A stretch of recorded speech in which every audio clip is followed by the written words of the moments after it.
Gracias amigos por continuar y vamos a hablar acerca de la plataforma boliviana frente al cambio climático que se ha pronunciado frente a las amenazas contra la naturaleza boliviana y ellos han emitido un pronunciamiento ante estas determinaciones gubernamentales y para eso nos acompaña Juan Carlos Alarcón. ¿Cómo está? Buen día, cuéntenos qué es lo que dicen ustedes. Muy buenos días.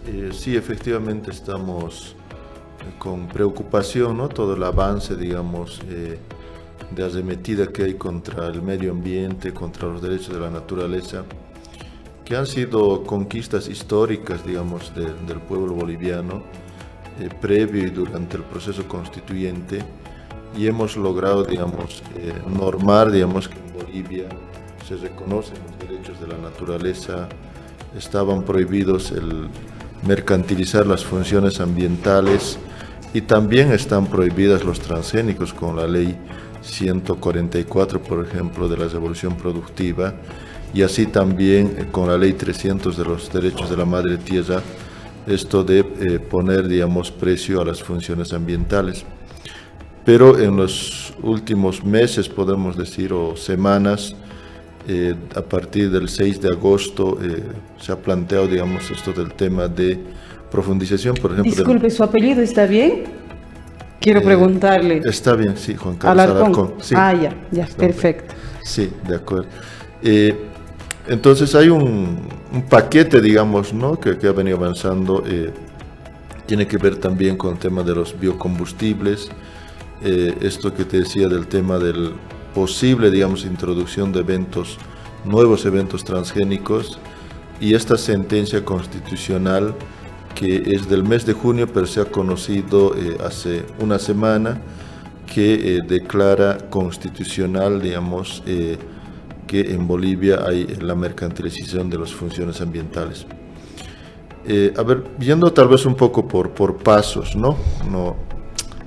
Sobre el tema de los transgénicos, creo que si bien, digamos, pensamos que es un aprovechamiento de estos sectores, ¿no? Porque efectivamente en Bolivia estamos en una situación de crisis económica, ¿no? Falta de dólares, y plantear, digamos, también estamos en una crisis climática, ¿no? Es cierto que los agroindustriales, como otros productores del país, han tenido grandes pérdidas, ¿no? Pero no solo ellos.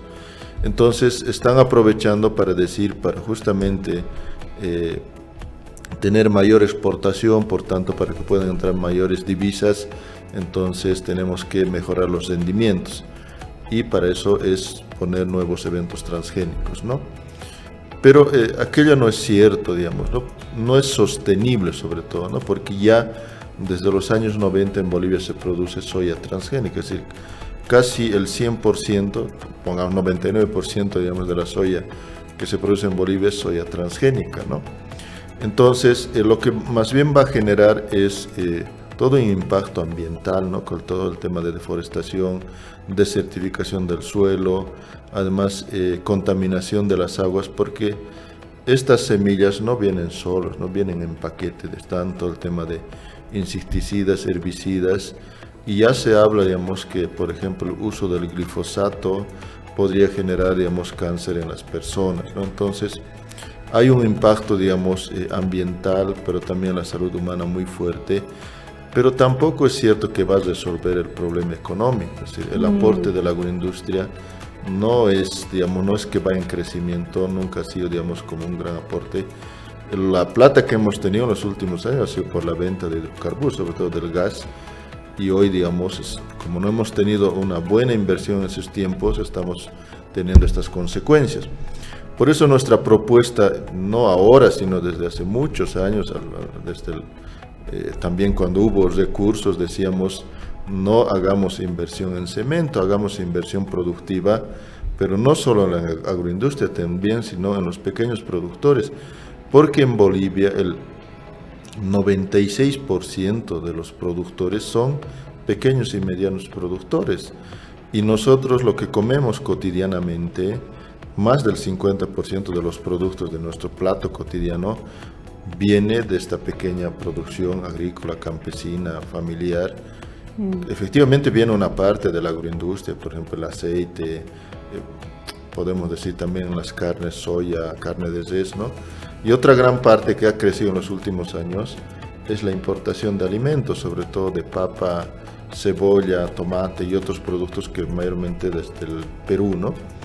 Entonces, no solo veamos en un producto como una salvación, porque no va a generar, sino más bien va a generar impactos.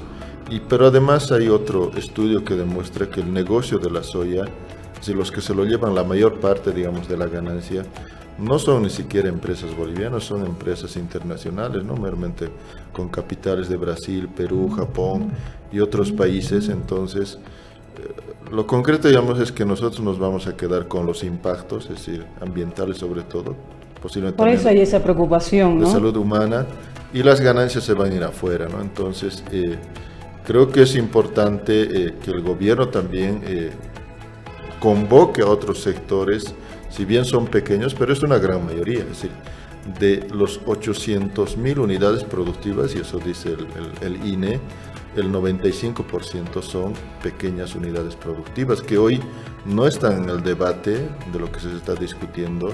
Los que están son 5% de los grandes productores y además productores de monocultivo, ¿no? Entonces creo que ahí nos toca también a la sociedad civil exigir, reclamar que se consideren también otros actores económicos, ¿no? Eso es en el caso, digamos, de los eventos transgénicos. Y lo otro que es un poco más complicado porque no estamos como que cotidianamente en la sociedad civil, creo que no hemos hablado en Bolivia porque no hemos tenido ese caso, esto que se llaman las funciones ambientales, ¿no? Un poco para explicar, digamos, en las funciones ambientales hay funciones ambientales, funciones materiales e inmateriales, ¿no? Por ejemplo, de un árbol los materiales son la madera, ¿no? O sea, que conocemos que podemos poner un precio, posiblemente también a las hojas, como el tema de abono, ¿no? Pero los inmateriales son otras funciones que cumplen, por ejemplo, los árboles, que no lo vemos, pero que son importantes para la vida. Por ejemplo, los árboles capturan dióxido de carbono, pero además emiten oxígeno, que son importantes para la vida no solo de la humanidad, sino también de los otros seres. La idea entonces es que se quiere poner precio a estas funciones, ¿no? Que en Bolivia, como te decía, estaban prohibidas, ¿no? Entonces, y justamente esto es una discusión global, ¿no? Que tiene que ver con el calentamiento global, que no es de ahora, ya desde los años 90 se viene discutiendo, que se llaman los mercados de carbono.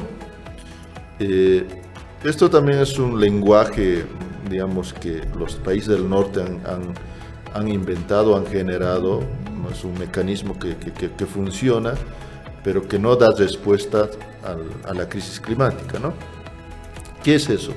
Digamos, las empresas o las grandes empresas o estados que generan emisiones o que contaminan, entonces han dicho ellos, para justamente tener su responsabilidad, se compran el derecho a seguir contaminando, ¿no? Digamos, si una empresa emite 100 toneladas de dióxido de carbono, entonces puede comprarse en otro país la misma cantidad de bonos de carbono. Entonces está compensando sus emisiones, pero además para ellos es mucho más barato, porque lo otro significaría cerrar su fábrica si realmente no quiere emitir, o transitar hacia a otro tipo de energía que no contamine, ¿no? Esto también requiere inversiones grandes. Entonces, lo que decimos nosotros es justamente no va a solucionar el problema estructural, ¿no? El problema estructural es que en el planeta hemos incrementado así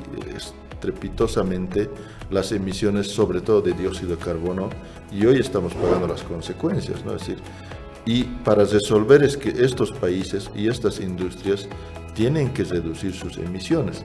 No porque tienen plata van a comprar, porque ellos van a seguir contaminando, ¿no? Entonces, es un poco, digamos, esa lógica, digamos, bien engañosa, y que Bolivia ahora está entrando a esa lógica, ¿no?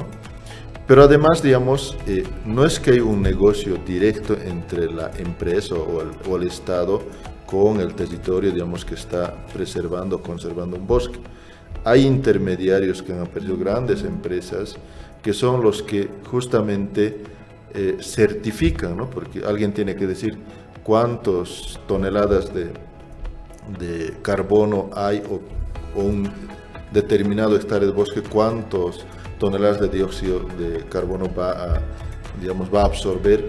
Entonces ahí hay empresas que justamente son los que se lo llevan la mayor cantidad de recursos, porque son ellos los que ponen el mercado internacional y ellos tienen que, digamos, certificar. Además, ahí ha habido casos, digamos, de inflar, por ejemplo, los volúmenes, ha habido casos de doble contabilidad. Sí, hay total, no existe una transparencia, ¿no? Entonces tampoco hay regulación sobre eso. Pero además, finalmente, yo un poco he estado debatiendo estos días, muchos dicen eso también, va a venir dólares, digamos, del exterior en esa situación de crisis que estamos.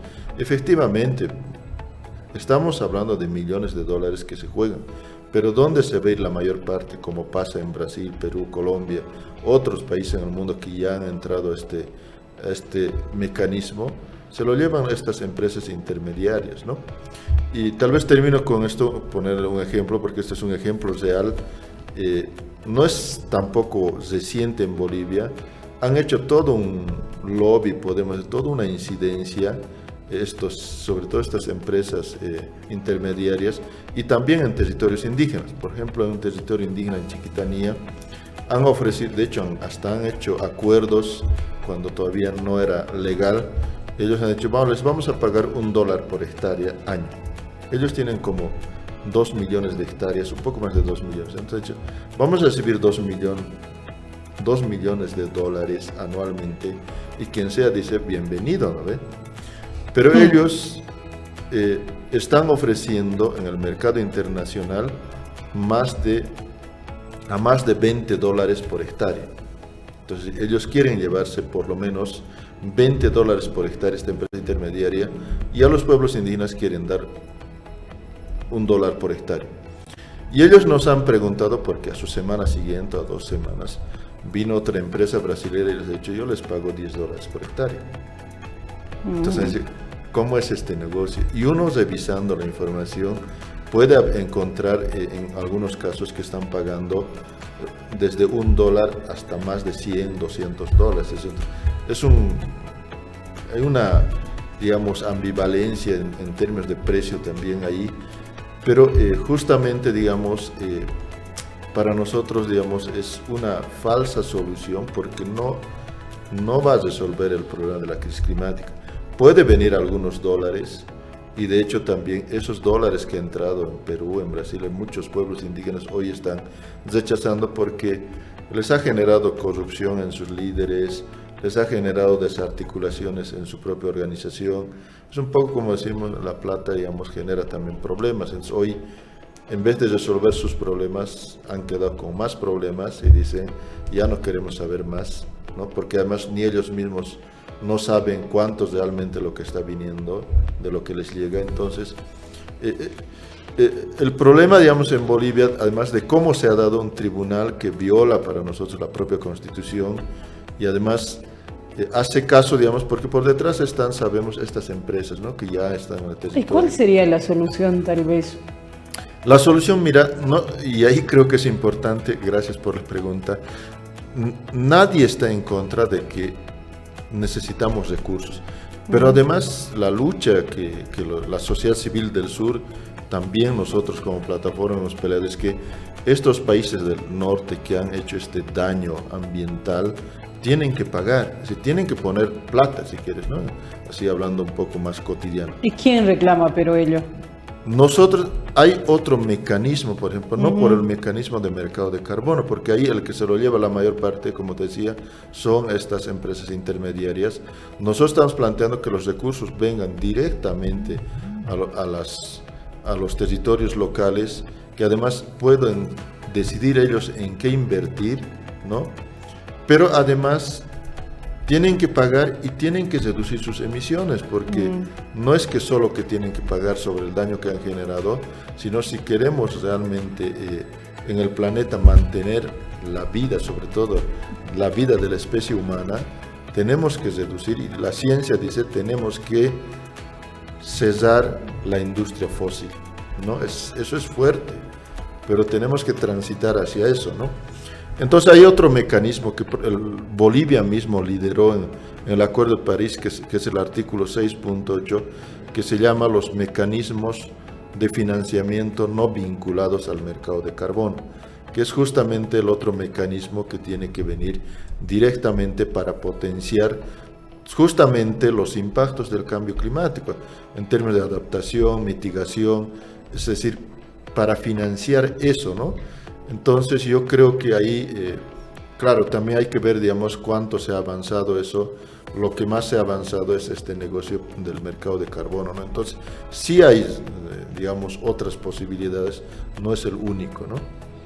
En este caso, la sociedad, ya para finalizar, ¿qué tendría que hacer? Yo creo que es bastante peligroso. Lo primero que nos han planteado es un poco conocer, digamos, de qué se trata, cómo funciona esto, porque nuestro tribunal, digamos, además de autoprorrogados, lo que ha hecho es no solo ha legalizado los mercados de carbón, eso es una función. Ellos han legalizado la mercantilización de todas las funciones, la polinización, por ejemplo, todo el tema de la intoxicación, por ejemplo, la purificación del aire, conservación de suelos. Entonces, hoy alguien puede venir y poner el precio de la polinización, ¿no ve? Que es tan importante para la producción, ¿no? Sí. O hoy alguien puede decir, digamos, pongo un precio a la purificación del aire.